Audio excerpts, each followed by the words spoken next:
Next round of empirical formula and molecular formula. This time we're going to do it using a reaction.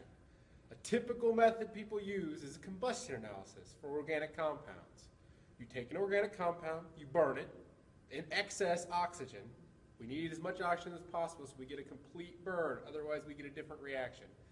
And you get CO2 and water. That is a general form.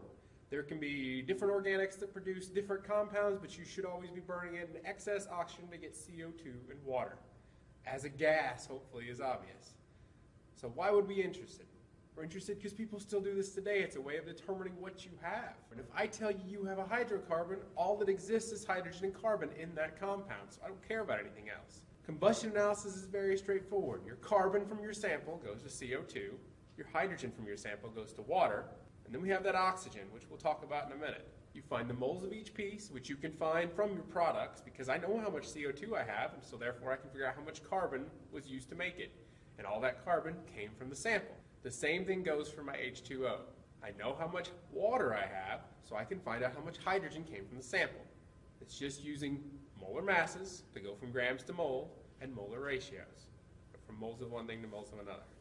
Once you have your moles of each piece, divide by the smallest, make a ratio.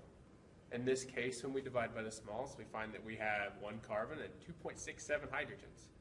It's not close enough to round. It has to be very close to a whole number if we're going to round it. So in this case, I look at that decimal, which is basically the same as 2/3. I'm going to multiply by 3 to kill the fraction.